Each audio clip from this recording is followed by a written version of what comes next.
বৃষ্টি এসেছিল একদম হুট করেই। কোনো মতে ঠোঙা ভরা বিস্কুট আগলে সেলিনা খানম আশ্রয় নিলেন জুতার দোকানের সামনে। কাঁচ ঘেরা শোরুমে যেদিকে চোখ যায় শুধু ফর্মাল জুতা, কিন্তু নামটা একদমই বিপরীত, নাগরাই। হেসে ফেললেন সেলিনা। সানশেড বেয়ে পড়া টুপটাপ জল যেন কোনোভাবে বিস্কুটের গায়ে না লাগে, তাই খানিকটা জড়সড়। বেকারি থেকে একটা পলিথিন চেয়ে নেওয়া যেত, কে জানবে, বলা নেই কওয়া নেই, হুট করে এমন ঝমঝমিয়ে বৃষ্টি নামবে।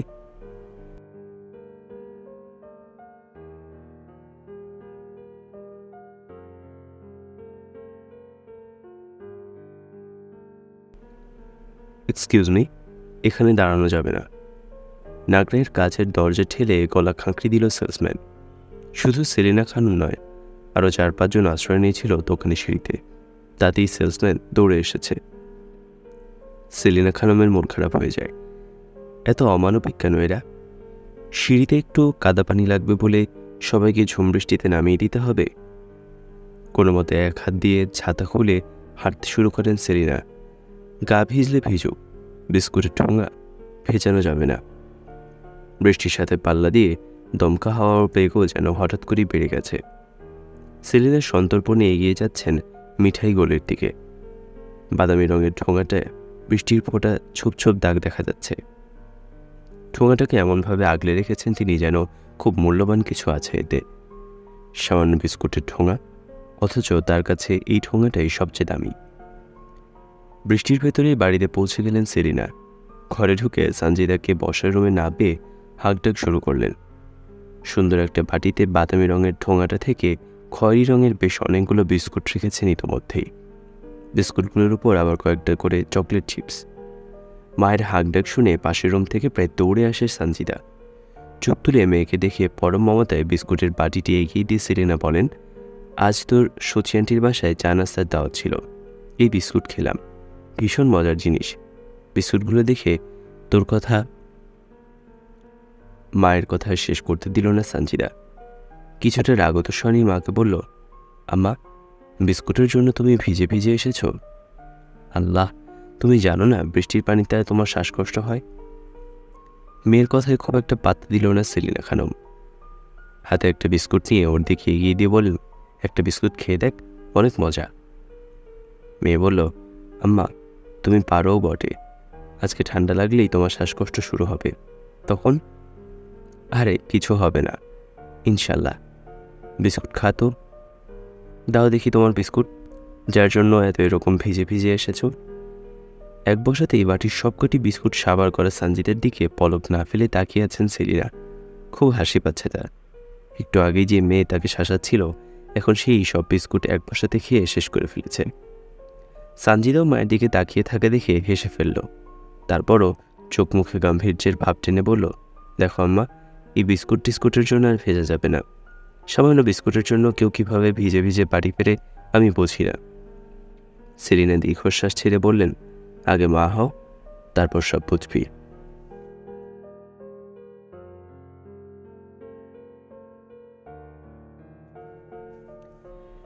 মেয়েকে বোঝানো বড় দায়।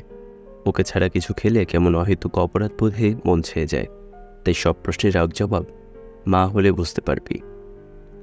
মেয়ে কিছুক্ষণ নীরবতা পালন করে পরক্ষণই হেসে গড়িয়ে পড়ে। সানজিদার কাছে এই ডায়লগ আজ নতুন কিছু না। সাদা রঙের গ্রিল বেয়ে টপটপ করে বৃষ্টির পানি গড়িয়ে পড়ছে এক প্রান্ত থেকে আরেক প্রান্তে। ছাই রঙা ইজি চেয়ারে এক হাতে চা আর এক হাতে একটি বই নিয়ে বসে আছেন সেলিনা। বইয়ের পাতায় কিছুক্ষণ চোখ বোলান। ধোঁয়া ওঠা চায়ে চুমুক দিয়ে বিস্কুটগুলোর দিকে চোখ গেল তার। চোখ দুটো আবারও ঘোলাটে হয়ে গেল। টুপটাপ বৃষ্টির সাথে অশ্রুর ফোয়ারা নেমে এলো দু চোখ পেয়ে। ইজি চেয়ারে হেলান দিতে ভেসে এলো একটু খেজুর গাছের দৃশ্য। মাঘের তীব্র শীত, সূর্যের আলো দেখা যাচ্ছে না। পুরো গ্রাম যেন ঘন কুয়াশার চাদরে ঢাকা। এমন এক শীতের সকালে সেলিনার আম্মা সাজেদা বেগম পাতলা একটা শাল গায়ে চাপিয়ে বেরিয়ে পড়েন ওই পাড়ার মসজিদের চৌকাঠে। উদ্দেশ্য একটুখানি খেজুরের রস জোগাড় করা। সেলিনার তখন ঠিক 13 বছর বয়স। মায়ের সাথে সেও বেরিয়েছিল সেই সকালে, কিন্তু বাইরে প্রচণ্ড ঠান্ডা দেখে মেয়েকে বাসায় পাঠিয়ে দেন সাজেদা বেগম।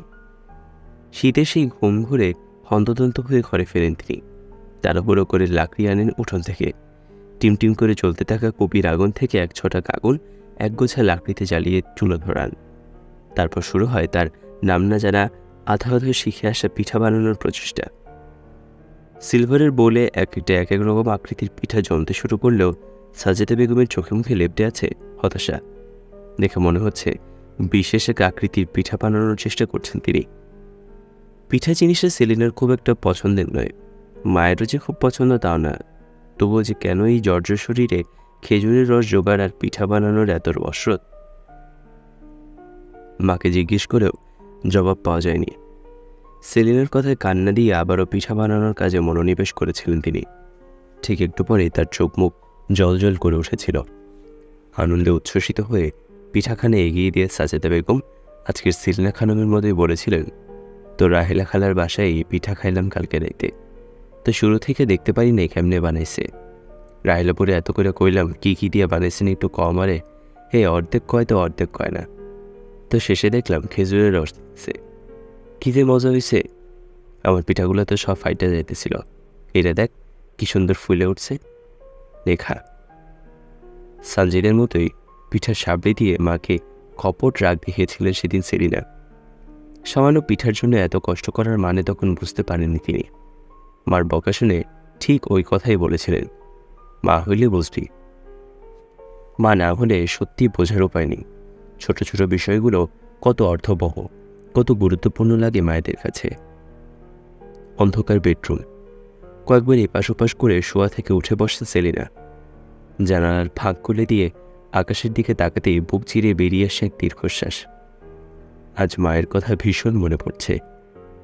আকাশে মেঘ করেছে খুব, সময়ের ঘূর্ণিপাকে হারিয়ে যাচ্ছেন সেলিনা। আজ সেলিনাও একজন মা, তবুও তার হৃদয়টা আটকে পড়ে আছে সেই 13 বছরের কোটায়, যেন সাজেদা বেগমের সেই কিশোরী মেয়েটি।